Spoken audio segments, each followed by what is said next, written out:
Hello students, मैं प्रकाशनी पांडे और welcome to my channel study streak में। सबसे पहले तो मैं थैंक यू बोलना चाहूँगी कि आप लोगों ने मेरे चैनल को सब्सक्राइब किया। इसी तरीके से प्यार करते रहिए और चैनल को लाइक शेयर सब्सक्राइब कर लीजिए जिन्होंने अभी तक नहीं किया है।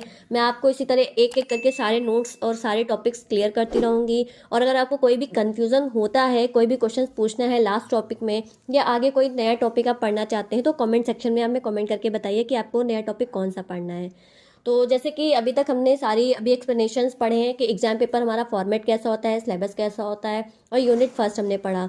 तो अभी मैं आपको सर सीवी रमन के बारे में बताने जा रही हूँ। जो यूनिट थर्ड का पार्ट है, यूनिट थर्ड का सेकेंड चैप्टर। जैसे बचपन में आप लिटरेचर पढ़ते थे, लिटरेचर में क्या होता था कि हम स्टोरीज पढ़ लेते थे, फिर क्वेश्चन पेपर में क्वेश्चंस आते थे रिलेटेड स्टोरी कि बताइए सर सीवी रमन कौन है, या सर सीवी रमन का बर्थ क्या है, वो कब पैदा हुए थे, उनके पापा का क्या नाम है, या सीवी रमन ने कितने प्राइजेस जीते हैं। इस तरीके से मैं शॉर्ट में आपको ये स्टोरी समझाती हूँ कि सर सीवी रमन कौन थे, उनके बेसिक बेसिक चीज़ें क्या हैं। उससे रिलेटेड फिर हम आपको बताएंगे कैसे क्वेश्चन आंसर्स पेपर में आते हैं और कैसे आपको आंसर करना है। दो नंबर या 2.5 नंबर में ये क्वेश्चन, इनके क्वेश्चन आते हैं सर सीवी रमन के। पूरी यूनिट थर्ड में सर सीवी रमन और ऑन कम्युनिकेशन जो हमारा चैप्टर है उससे क्वेश्चन ज़्यादा पूछे जाते हैं। तो पहले हम सर सीवी रमन पढ़ेंगे, फिर नेक्स्ट चैप्टर हम अगले वीडियो में ऑन कम्युनिकेशन के बारे में पढ़ेंगे। तो हम सबसे पहले पढ़ते हैं। सर सीवी रमन का जन्म 7 नवंबर 1818 नियर तिरुचि में हुआ था। ठीक है। उनके पापा का नाम था श्री चंद्रशेखर अय्यर एंड उनकी मदर का नाम था श्रीमती पल्लवी अम्मल। ठीक है। रमन के जो फादर थे वो फिजिक्स के प्रोफेसर थे। कहाँ पे? हिंदू कॉलेज विशाखापट्टनम में। जो मेन चीजें मैं अंडरलाइन कर रही हूँ इनको थोड़ा ध्यान से देख लीजिएगा। ठीक है। और जो सर सीवी रमन थे इन्होंने अपनी स्टडी कहाँ से करी थी? At Visakhapatnam. Raman studied at Hindu College high school. High school इन्होंने किया था विशाखापट्टनम। Raman studied at Hindu. ठीक है, हिंदू कॉलेज में इन्होंने पढ़ा था। वहाँ पे इन्होंने अपनी साइंस की इंटरेस्ट ली थी बचपन से। अगर मैं इनकी कहानी बताऊं, बचपन से इन्हें साइंस में बहुत इंटरेस्ट था, बट कहते हैं ना अनफॉर्चुनेटली कभी कभी हमें जो पसंद होता है किस्मत के दौरान, या डेस्टिनी या डेस्टिनेशन जो भी कह लो, हमारी जो होती है कुछ ना कुछ चेंजेस लाती ही है लाइफ में। कभी कभी हम बहुत परफेक्ट भी होते हैं फिर भी हमें वो चीज़ नहीं मिल पाती है, बट इन्होंने काफ़ी मेहनत करी और देन उन्होंने वो सारी चीज़ें अचीव करी। तो जो उनके फादर थे वो उन्होंने once his had to the experiment by his beside to make his son go to sleep। मतलब बचपन में ही इन्होंने एक मॉडल बना लिया था जिसका नाम डायनामो था। तो डायनामो जो था वो सर सीवी रमन ने बनाया था। तो इनके पापा ने क्या किया, कहा बेटा जाओ तुम उस एक्सपेरिमेंट को कंप्लीट किया कि जो उनका बेटा था वो चैन की नींद सो सके। The boy showed great interest in science and wanted to get at the truth of everything. Unfortunately his health broke down and he was not able to attend school regularly. But वही मैंने अभी कहा कि इतने ये पढ़ने में अच्छे थे फिर भी कुछ ना कुछ किसी ना किसी के साथ हो जाता है। जैसे इनके साथ क्या हुआ, इनकी हेल्थ इतनी खराब हो गई थी तो अनफॉर्चुनेटली ये अपना एग्जाम्स मतलब स्कूल को रेगुलरली कंप्लीट नहीं कर पाए। ठीक है। तो उसके बाद इन्होंने क्या किया, एग्जामिनेशन उसके बाद भी मतलब रेगुलरली स्कूल नहीं किया तो उसके बाद भी इन्होंने हाई स्कूल पास किया, वो भी फर्स्ट क्लास में। ठीक है। He passed the intermediate examination from Hindu College and joined the Presidency College Madras for his BA. उसके बाद बीए करने के लिए इन्होंने प्रेसिडेंसी कॉलेज मद्रास में ज्वाइन किया। इनके रिलेटिव्स चाहते थे कि ये इकोनॉमिक्स पढ़े, इकोनॉमिक्स में काफ़ी अच्छा पढ़े, बट इनका इंटरेस्ट था साइंस और फिजिक्स में। इनका इंटरेस्ट साइंस और फिजिक्स में था, इसलिए ये साइंस और फिजिक्स पढ़ना चाहते थे। Then he passed his BA with flying colors, securing the first rank number prize. He took MA Physics in January 1907। इन्होंने MA फिजिक्स से किया जनवरी 1907 में। ठीक है। MA स्टूडेंट रहे, देन रिसर्च वर्क किया, पब्लिशिंग की, काफ़ी सारे रिजल्ट्स किए, वेरियस साइंटिफिक जर्नल्स भी इन्होंने बहुत सारे लिखे। After taking his MA Raman was ready to go to Britain for higher studies in science. क्या हुआ था, अब रमन जो थे रेडी थे अपनी MA की एजुकेशन कंप्लीट करने के बाद ये ब्रिटेन जाने के लिए रेडी थे कि इन्हें अपनी हायर स्टडीज़ कंप्लीट करनी थी। बट अनफॉर्चुनेटली इनकी तबीयत इतनी ख़राब हो गई, इनकी जो इश्यूज हो गए हेल्थ को लेकर के, जिसकी वजह से ये नहीं जा पाए। ठीक है। This was the greater disappointment. मतलब उनकी लाइफ का ही सबसे बड़ा डिसअपॉइंटमेंट था कि वो उनके हेल्थ की वजह से वो अचीव नहीं कर पाए। Relative thought that his life as scientist had come to end. वही जब ना रिलेटिव्स होते हैं ना उनको तो मसाला लगाने को मिल जाता है कि अरे चलो अब तो ये साइंटिस्ट नहीं बन पाएगा, इसको जाओ इकोनॉमिक्स ही करवा दो।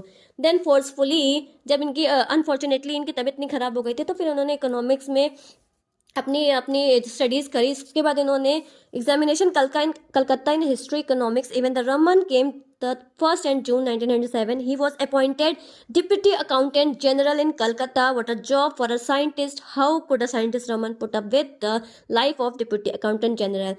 मतलब उसके बाद भी इन्होंने इतने एफर्ट्स किए और रिलेटिव्स के कहने पर इन्होंने जून 1907 में अपॉइंट हुए as a deputy accountant general. Deputy accountant general इनको इनकी जॉब लग गई कलकत्ता में।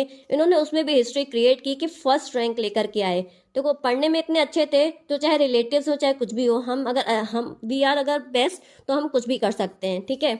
उसके बाद जब ये डिप्यूटी जनरल बन गए, then even a deputy accountant general Raman mix with scientist and took interest in science. लेकिन फिर भी उन्होंने अपना जो इंटरेस्ट था साइंटिस्ट बनने का वो नहीं छोड़ा, ठीक है। बट एक बार क्या हुआ, ये जा रहे थे बस से और सामने इन्होंने साइंटिस्ट की होल्डिंग देखा, Indian association of scientist. Raman jumped out of tram, went into the building and met the scientist. और उनकी मतलब क्यूरियोसिटी इतनी ज़्यादा बढ़ गई थी कि जैसे उन्होंने वो होल्डिंग देखी, वो वहीं से बिल्डिंग से मतलब कूद फान करके उस बिल्डिंग में पहुंचे जहाँ पे ये इनका एसोसिएशन चल रहा था। वहाँ पे सारे साइंटिस्ट से मिलने के लिए गए, वहाँ पे मिलने के लिए। In 1911 he was appointed special accountant general for post and telegraph in Calcutta. उनको एक टेलीग्राफ मिला 1911 में, और वो जो डिप्यूटी जनरल थे, वो डिप्यूटी जनरल से उनकी पोस्ट जो थी वो उनको अपॉइंट कर दिया गया था स्पेशल अकाउंटेंट में। But when the Calcutta university offered, उसी टाइम कलकत्ता यूनिवर्सिटी ने उन्हें post professor of physics Raman को ज्वाइन करने के लिए पोस्ट किया। मतलब एक साथ उन्हें 2 पोस्ट मिले। एक मिला टेलीग्राफ, जो कि वो डिप्यूटी जनरल थे, उसी में उनका प्रमोशन होने वाला था, और एक पोस्ट उनको मिला कि कलकत्ता यूनिवर्सिटी में वो एज अ फिजिक्स के प्रोफेसर अपॉइंट करें। तो सोचो, उन्होंने अपना प्रमोशन को ना एक्सेप्ट करके उन्होंने कलकत्ता यूनिवर्सिटी में एज अ फिजिक्स का प्रोफेसर बनना पसंद किया, क्योंकि उनकी जो लाइफ थी वो साइंस पे ही अटकी हुई थी। इतना कुछ अचीव करने के बाद भी उनकी लाइफ जो थी वो साइंस पे ही अटकी थी। तो Raman jump at the offer and enter the university. Raman ने फटाक से उस ऑफर को एक्सेप्ट किया और यूनिवर्सिटी में एंटर कर लिया। Continued his research which ended his famous discovery called Raman effect।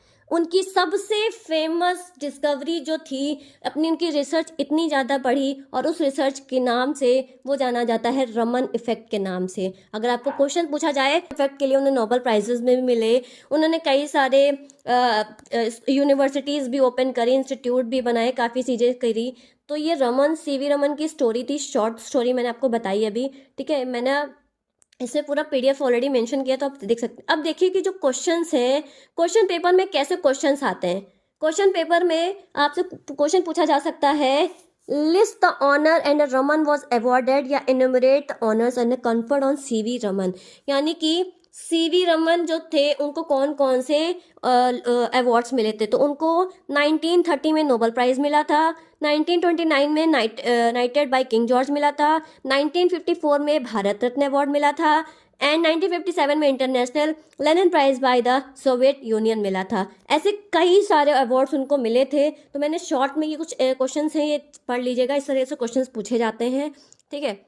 And the most question जो है सबसे ज़्यादा पूछा जाता है, वो पूछा जाता है कि what did Raman when he saw from the tram the banner of the India association of scientist. तो आप लोग बताइए, मैंने अभी स्टोरी में बताया था, जब इंडियन एसोसिएशन का बैनर इन्होंने देखा था रमन ने, तो उन्होंने क्या किया था, Raman was very much interested. तो वो इतना ज़्यादा इंटरेस्टेड थे कि वो तुरंत वहीं से जंप कर गए साइंटिस्ट से मिलने के लिए। तो लैंग्वेज में हमें लिखना है, Raman was very much interested in physics and whenever he got chance he met with scientist. Once, while returning home from his office, he saw a banner of the Indian Association of Scientists. Raman jumped out of the tram and went into the building to meet the scientists. He talked to them for hours on different topics. This incident shows his great interest in science। जैसे कि मैंने बताया था, वो इतना ज़्यादा excited हो गए थे। एक्साइटेड होने के लिए उन्होंने जैसे ही बैनर देखा, वो तुरंत वहाँ से उतर के बिल्डिंग टू बिल्डिंग जंप करके उस एसोसिएशन तक पहुँच के जहाँ पे वो हो रहा था साइंटिस्ट से मिलने के लिए, ठीक है। उसके बाद जो एक और क्वेश्चन है जो ज़्यादातर पूछा जाता है सीवी रमन में, मैं आपको बताऊं, सीवी रमन में एक और क्वेश्चन बहुत ज़्यादा पूछा जाता है कि A great scientist shows sign of his greatness even his childhood. Is it true to Sir C.V. Raman? Support your answer. अब आपको बताना है कि सर सीवी रमन का जो ये स्टेटमेंट है ग्रेट साइंटिस्ट वाला, ये आप इसके लिए आप क्या कहना चाहेंगे? ये इसको अपने वर्ड्स में बताएं कि ये ट्रू है सर सीवी रमन के लिए. A great scientist shows sign of his greatness even in childhood. It is also true to sir CV Raman. There is no denying of the fact that CV Raman was a very brilliant child since his childhood days. मतलब question में पूछा यह गया है कि क्या sir CV Raman सच में एक अच्छे साइंटिस्ट बनने के लायक थे? आपको क्या लगता है? इसमें आपके वर्ड्स क्या है? तो आपके अपने वर्ड्स में इसमें आंसर देना है, तो आप अपने वर्ड्स में भी दे सकते हो. और यहाँ पे देखिए लिखे भी हैं जो वर्ड्स. अगर आप इन वर्ड्स में देना चाहें तो ये वर्ड्स अपनी कॉपी पे नोटेड डाउन कर लीजिए कहीं पे आंसर को, और इस वर्ड्स में भी आप आंसर दे सकते हैं. मोस्ट प्रोबेबली आप देख रहे हैं कि जो आंसर्स हैं 2 नंबर या 2.5 नंबर में हमें कितने बड़े आंसर्स देने चाहिए. अगर ये 2 नंबर का क्वेश्चन आता है तो हमें एटलीस्ट कम से कम 4 to 5 लाइन्स में आंसर्स तो देना ही देना है, तब हमें जाके मार्क्स मिलेंगे. क्लियरली आपको समझ में आया? अब एक क्वेश्चन और आता है, do you like as a deputy do you like Raman as a deputy accountant general और Raman as a scientist? Why? अभी उन्होंने पूछा कि आप जो है रमन को एज अ साइंटिस्ट अगर पसंद करते हैं तो क्यों पसंद करते हैं. तो इसमें आप अपने वर्ड्स भी लिख सकते हैं कि आप रमन को एज अ साइंटिस्ट क्यों पसंद करते हैं. और अगर आप यहाँ पे देख रहे हैं तो इसमें से भी आप आंसर्स को अपने कॉपी पे नोटेड डाउन कर सकते हैं और फिर उसको याद कर सकते हैं. I like Raman as a researcher because Raman was scientific minded person who was able to give great achievements to the world in the field of science, though he stood first in a competitive exam in Calcutta and got a post of deputy accountant general, but he felt like fish out of water in this field. His talent might have been wasted. A science lover like Raman must have been scientist. This is the right field for him to show the talent with the interest. I believe that interest creates history in the education field, and Raman did the same. He was awarded with many prizes and Nobel Prize was one of them. यानी कि इसमें आपको बताना है कि जो sir CV Raman है वो तो पोस्ट के लिए भी बहुत अच्छे थे और उनका जो अपना ड्रीम था उसके लिए भी वो बहुत परफेक्ट थे. ठीक है, तो इस तरीके से क्वेश्चंस पूछे जाते हैं. तो सर सीवी रमन की एक शॉर्ट स्टोरी मैंने आपको बता दी है. कोई भी अगर क्वेश्चन आता है तो एटलीस्ट आप आंसर इंग्लिश में कर सकते हैं कि सर सीवी रमन कौन थे, उनके पापा का क्या नाम था, उनकी मम्मी का क्या नाम था. ठीक है, ये सारी चीज़ें. तो आप इसको थोड़ा सा ध्यान से अच्छे से रखिए, याद कर लीजिएगा और कहीं कॉपी पे नोटेड डाउन भी कर लीजिए तो ये ज़्यादा इजीली याद रहेगा. अगर आपको ये हमारा वीडियो अच्छा लगा है, समझ में आया सारी चीज़ें, और इसी तरह आप चाहते हैं कि मैं आपके लिए वीडियोस बनाती रहूं, तो प्लीज़ मेरे चैनल को लाइक शेयर सब्सक्राइब भी कर दीजिएगा.